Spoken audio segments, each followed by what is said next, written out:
a forma como nós devemos estar como as 5 virgens prudentes e não as nécias.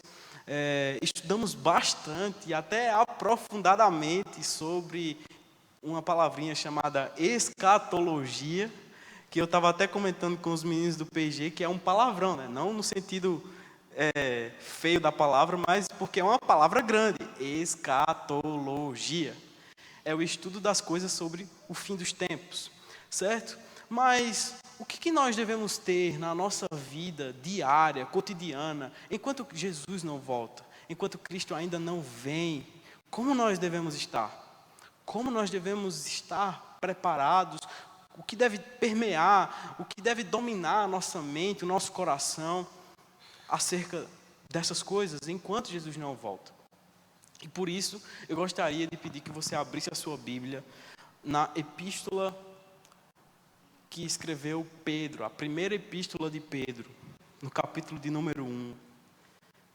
E a gente vai ler alguns versos do capítulo 1 e depois do capítulo 2, alguns versos também. Você que estava no meu PG, acho que o de Thalita e Felipe, no último dia a gente falou um pouquinho sobre isso e agora eu gostaria de me aprofundar um pouco mais.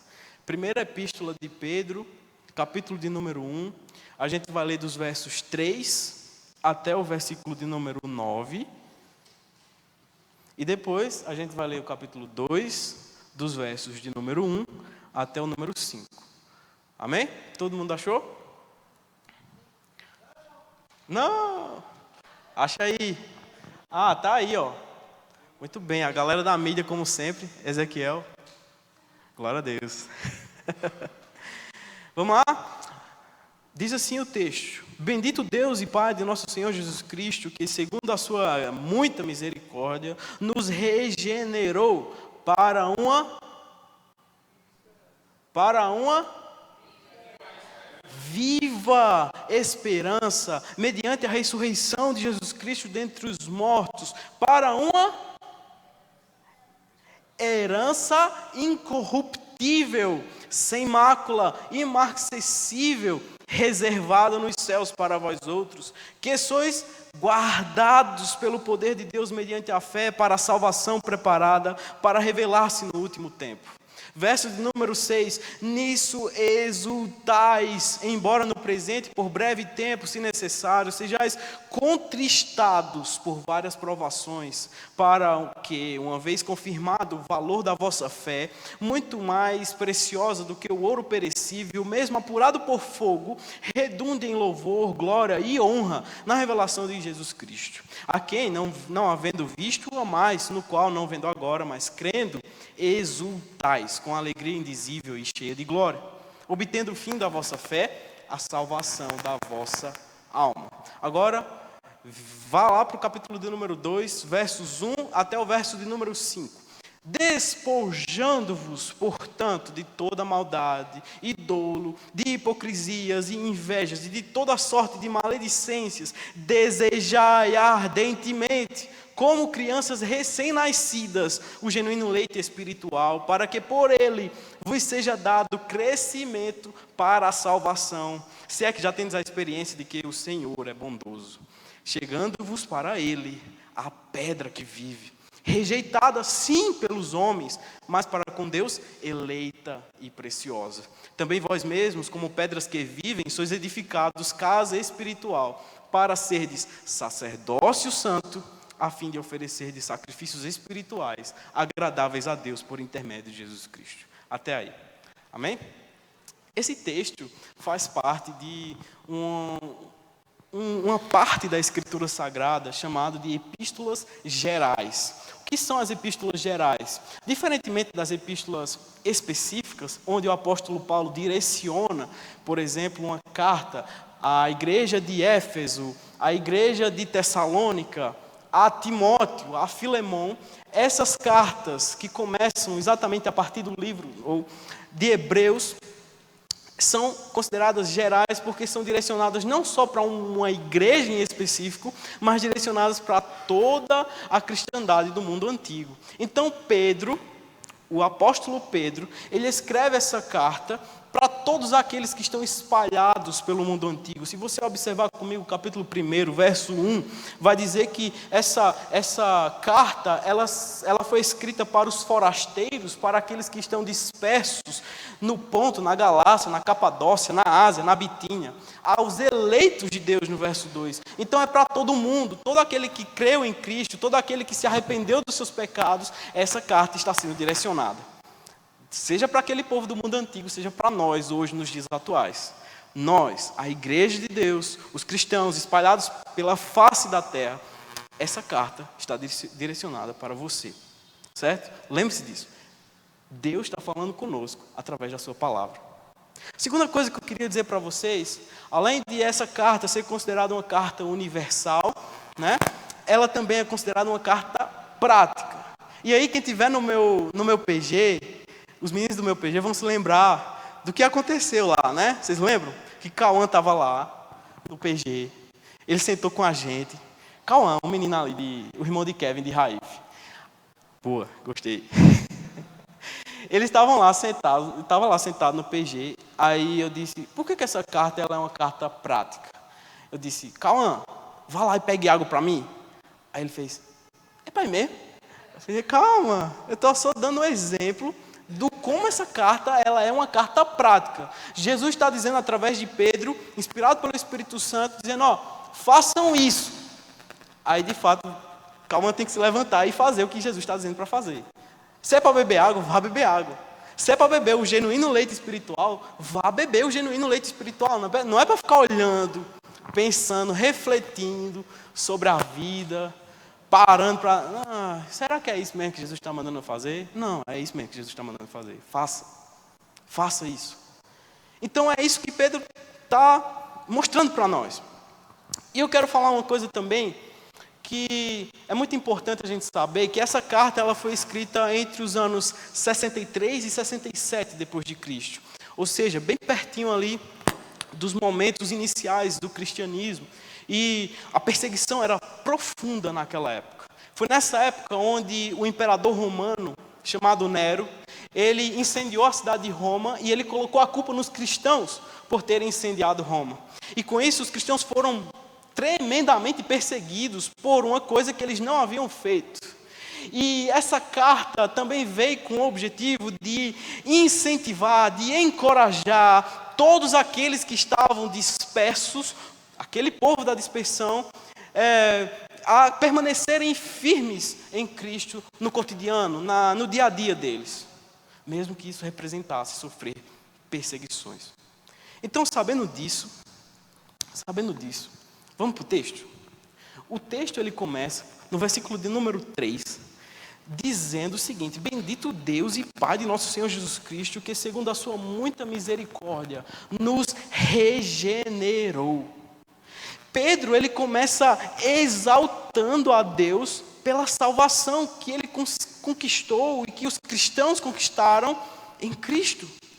E essa palavra é muito interessante porque Pedro louva ao Senhor e glorifica a Deus porque Cristo regenerou a Pedro.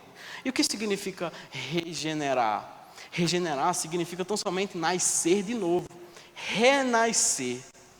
Então, para você que está aqui esperando a volta de Cristo, enquanto Cristo não volta, lembre-se de uma coisa. Lembre-se de se alegrar em Cristo pelo que Ele fez por você. O que foi que Jesus fez por você? Ele te regenerou. Ele te deu uma nova vida. Ele te fez renascer. Sabe como Jesus conversava com Nicodemos em João capítulo 3?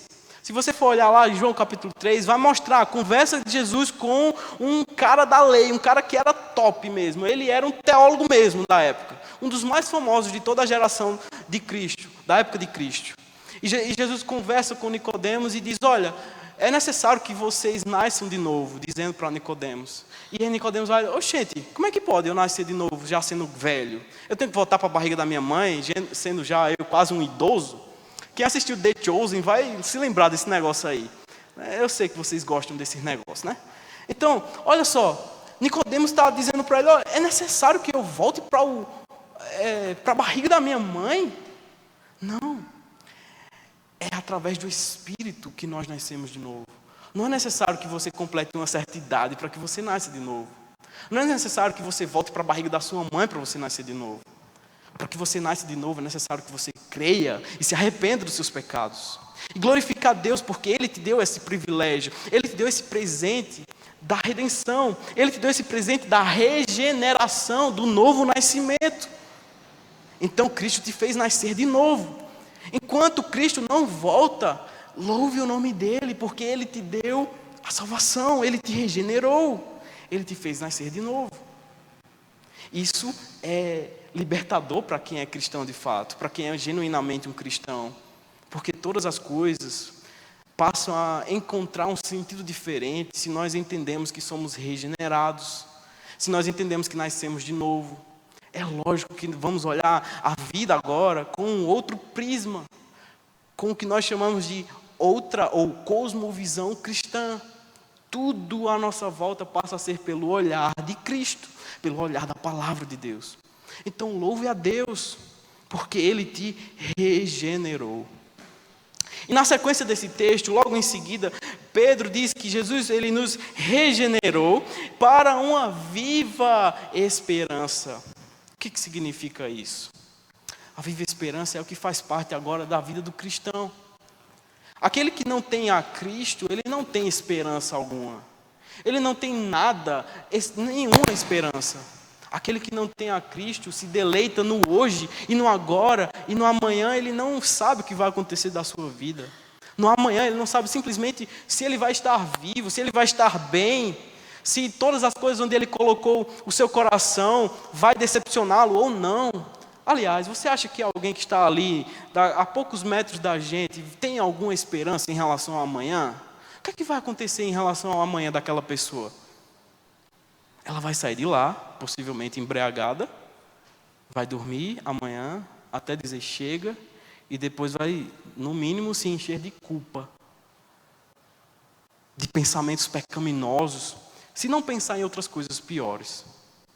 Portanto, aquele que não tem a Cristo não tem esperança. Aquele que não tem a Cristo não tem que esperar. Se nós temos de fato a Cristo, nós temos uma viva esperança. É uma esperança no novo céus e nova terra. É uma esperança na ressurreição. Mesmo que eu morra, a vida não vai terminar quando o meu corpo parar, quando o meu corpo padecer. É essa a viva esperança do cristão. Mesmo que eu morra, ainda assim há a volta de Cristo, e é nisso que eu espero, é nisso que tem que estar o meu pensamento, é nisso que tem que estar o meu coração. Essa é a viva esperança do cristão. E aí no verso 4, ele diz, louva a Deus, né? Ele exalta o nome de Cristo, porque Ele regenera, porque Ele traz uma viva esperança, e em terceiro lugar, porque Ele traz uma herança incorruptível, no verso de número 4. Ninguém toma a herança do cristão. Se de fato você é crente, se de fato você crê em Deus, se de fato Ele é o seu Salvador, Ele é o seu Senhor, você se arrependeu dos seus pecados, de fato, você tem uma herança que ladrão não pode roubar, que traça nem ferrugem pode corroer. Você tem uma herança que ninguém pode tomar de você, simplesmente porque foi lá na cruz onde Cristo te deu essa herança. Foi lá na cruz onde Ele morreu por você e te deu o privilégio de ter essa esperança, essa viva esperança. Foi lá na cruz onde Ele trouxe para você essa infindável segurança, essa eterna segurança. Então, para você que está pensando que não há segurança nessa vida, está aqui um policial para dizer que realmente não há. Em algum momento, mesmo que tenhamos todos os cuidados possíveis em relação à nossa segurança material e humana, ela vai falhar. Mas existe uma segurança eterna. E essa segurança tem todo aquele que está em Cristo. Essa segurança tem todo aquele que espera na volta de Cristo. Essa segurança tem aquele que é de Jesus. Lembra daquele hino dos Salmos e Hinos? Que segurança? Sou de Jesus. Que segurança tem aquele que tem a Cristo? Não há nada que possa tirar essa segurança do crente. Não há nada que possa tirar essa segurança daquele que vive para glorificar o nome de Deus. Portanto, alegre-se enquanto Cristo não volta. Alegre-se. Pedro está dizendo como uma ordem prática para a sua vida. Alegre-se, porque Ele te regenerou. Alegre-se, porque Ele te deu uma viva esperança. Alegre-se, porque Ele te deu uma herança que ninguém pode roubar de você. Alegre-se também, porque você está guardado nele, mediante a fé. Verso de número 5. Que sois guardados pelo poder de Deus, mediante a fé. Essa segurança do cristão faz com que a gente saiba que a gente está guardado diante do Senhor. Não tenha medo, não tenha medo. Se de fato você é cristão, se de fato você crê que Jesus morreu por você na cruz, você tem esse privilégio de ser guardado por Deus, de ser guardado nele mediante a fé em Cristo Jesus. Então, se alegre, glorifique a Deus, exalte a Deus por aquilo que Ele fez por você. Novamente, Deus, através de Jesus Cristo, nos regenerou, nos chamou para uma viva esperança, nos concedeu uma herança incorruptível e também nos guardou mediante a fé. Amém? Amém, glória a Deus. Então, agora vamos olhar o verso de número 6.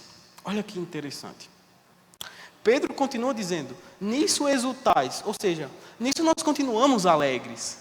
Nisso nós estamos constantemente alegres. Nas coisas que Cristo fez por nós, essas coisas nos trazem constante alegria. Embora no presente, por breve tempo, se necessário, sejais contristados por várias provações. Que interessante isso aqui que Deus está falando para nós através da sua palavra. Que interessante isso, porque se a gente for novamente observar o contexto desses cristãos, o contexto dessas pessoas, eles estavam passando, não eram por poucas provações não. Eles estavam sendo perseguidos simplesmente por um dos exércitos mais perigosos, mais poderosos de todo o mundo antigo, de toda a história da humanidade, que era o exército romano, que eram os romanos. Você lembra das aulas de história, né? Lembra daquilo que os romanos faziam com as pessoas. Simplesmente se você não se curvasse diante de César, simplesmente se você não adorasse a César, fatalmente você estaria morto. Fatalmente você estaria fadado a perder sua vida.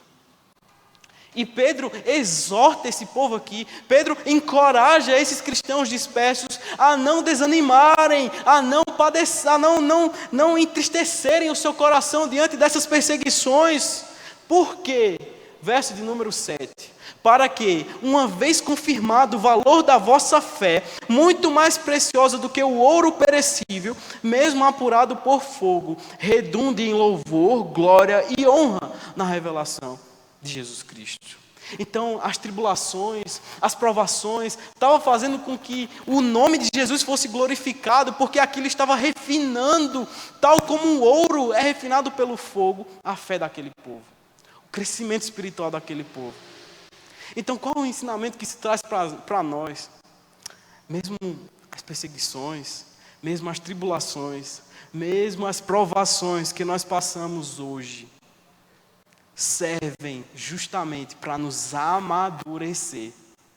Enquanto Cristo não volta, não ache que Ele te abandonou se você passar por aflições.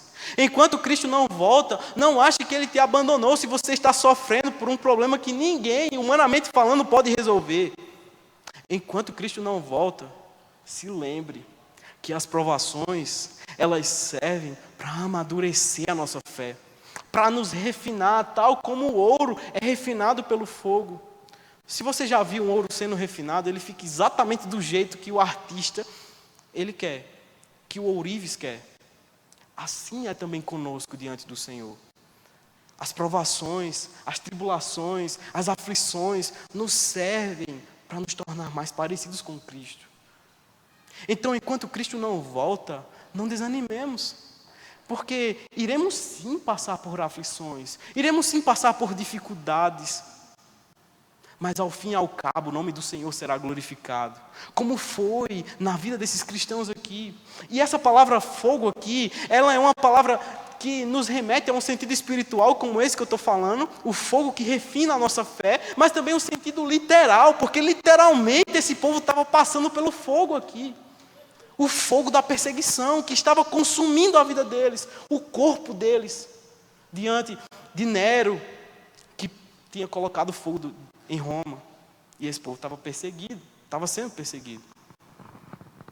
Mas Pedro leva esses cristãos dispersos a pensarem tanto na perspectiva literal, como também na perspectiva espiritual. Se lembrem que o fogo refina a fé de vocês, Pedro diz. Se lembrem que o fogo torna vocês mais parecidos com Jesus. Se lembrem que as tribulações, que as perseguições, que as provações vão te tornar cada vez mais próximo da vontade de Deus.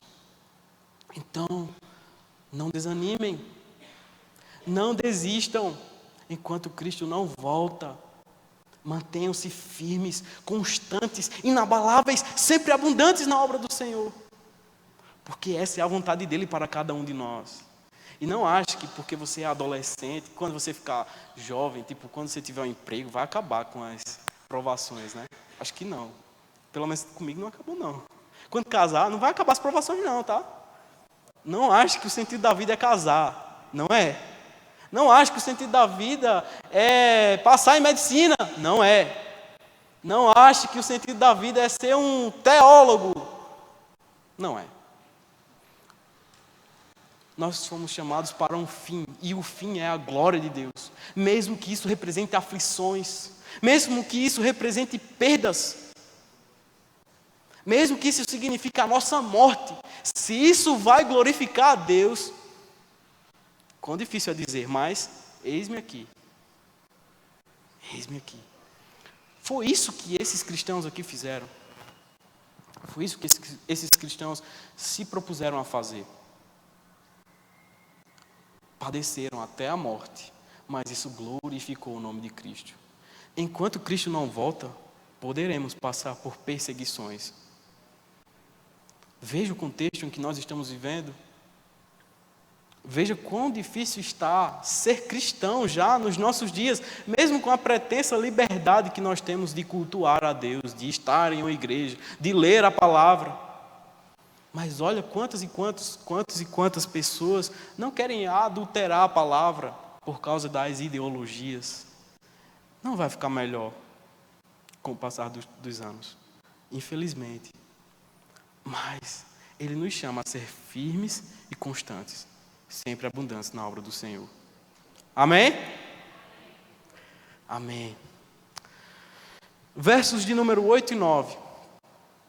A quem, não havendo visto, amais, no qual, não vendo agora, mas crendo, novamente ele diz, exultais com alegria indizível e cheio de glória, obtendo o fim da vossa fé, a salvação da vossa alma.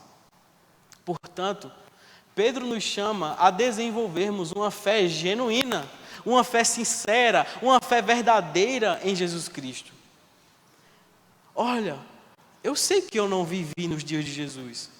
Eu sei que eu não vi Ele praticar todas aquelas obras. Eu sei que eu não vi Ele realizar maravilhas, milagres. Eu não vi Ele ressuscitar pessoas. Eu não vi nada disso. Mas esse povo aqui, esses cristãos a quem Pedro falava, também não viram isso. Eram cristãos que estavam espalhados não pela Judéia, mas por todas as outras regiões da Ásia Menor, que hoje é a atual Turquia. Então esses cristãos também não viram, mas Pedro diz, olha, se alegrem ainda mais nisso, porque vocês não têm visto, mas vocês o amam. Vocês não veem Ele agora também, mas continuam crendo nele. E nisso vocês devem se alegrar. Porque isso realmente produz a salvação da vossa alma. Isso produz exatamente a vida eterna. É mediante uma fé genuína naquele que ressurgiu dentre os mortos e que morreu a nossa morte, que nós somos salvos. Então mantenha-se firme nessa fé constante, genuína, verdadeira e inabalável. E a pergunta que há para você, se você já teve essa oportunidade no retiro, novamente nós falamos para você que ainda não confessou a Cristo.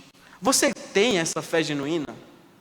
Você tem essa fé verdadeira e, de fato, que crê naquele que ressurgiu dentre os mortos, que crê que ele morreu pelos seus pecados? Na verdade, você acha que você é pecador e que você merece ser salvo? Ou você não acha que você não é pecador, que você merece ser salvo e que precisa de alguém para te salvar? Você acha que pelas suas boas obras você vai chegar-se aos céus? Não. Não. O que a palavra diz é não. Nós só seremos salvos mediante Cristo Jesus. Se crermos nesse aqui, mesmo sem ver, nós amamos. Mesmo sem ver agora, nem no passado, nós continuamos a amá-lo e crendo nele. Mesmo sem ter visto ele sofrendo e padecendo na cruz, nós continuamos a crer. Nós sabemos que ele morreu pelos nossos pecados e que nós não tínhamos condições alguma de alcançarmos essa salvação, a salvação da nossa alma. Então foi mediante Cristo na cruz que somos salvos. Mediante Cristo na cruz que temos acesso à vida eterna e agora podemos esperar a volta dele sem medo, como João disse. Sem medo, absolutamente sem medo.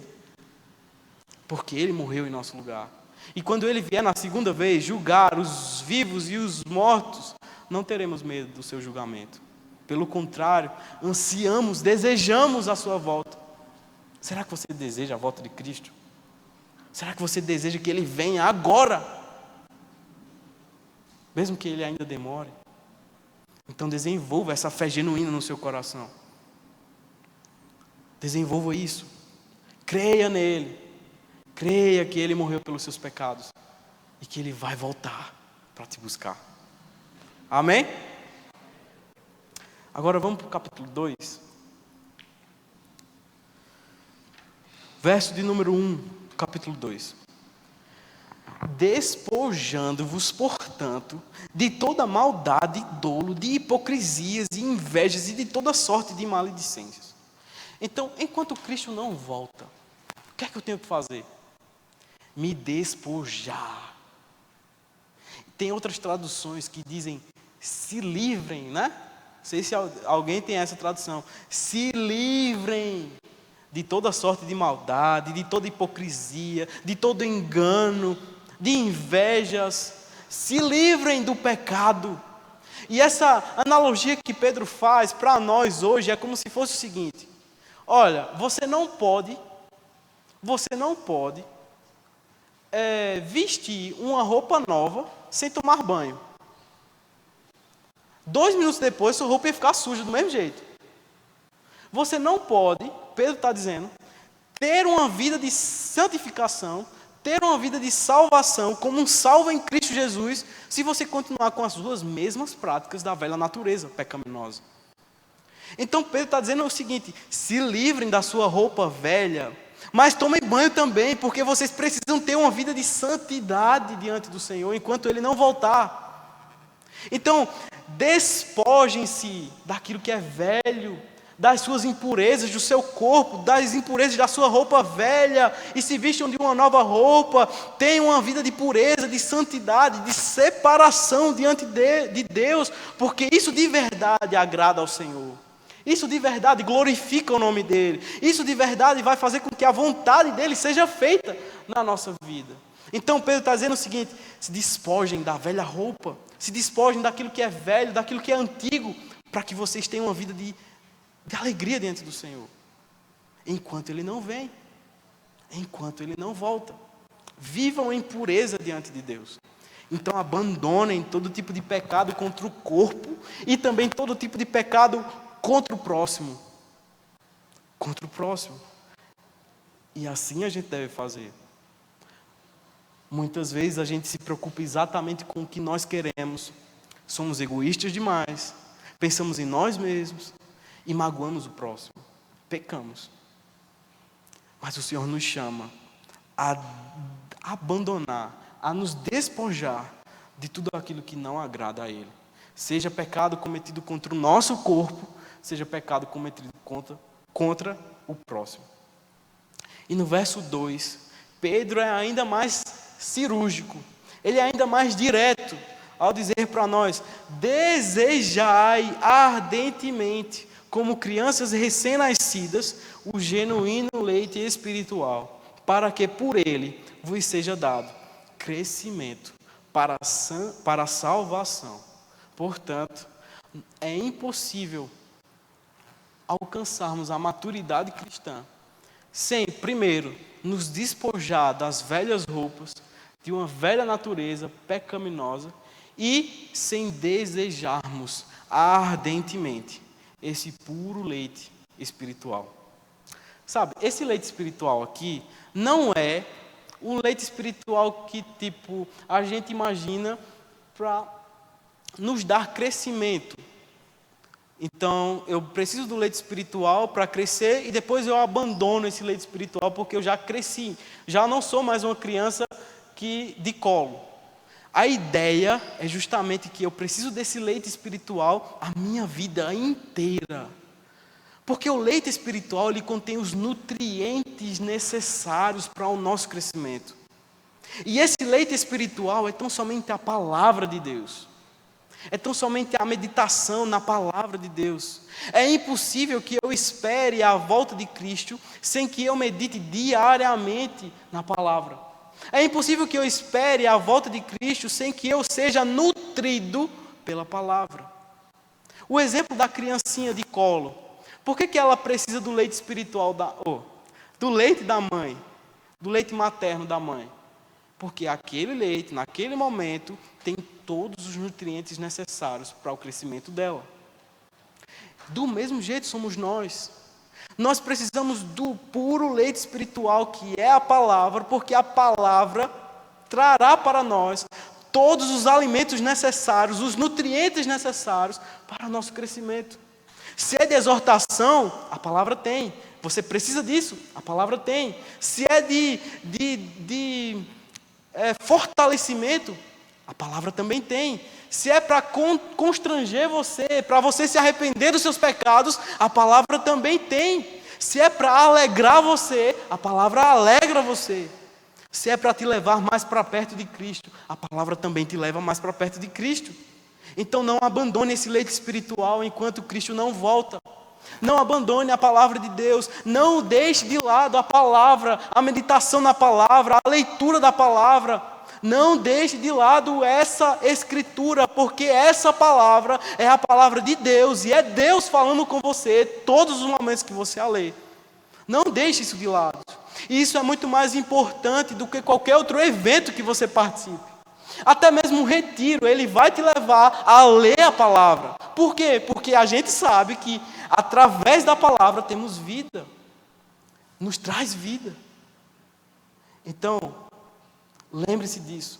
Lembre-se que é somente a palavra de Deus que vai te levar a um crescimento espiritual, que vai te amadurecer, que vai desenvolver a sua fé, que vai te levar a um crescimento para a salvação.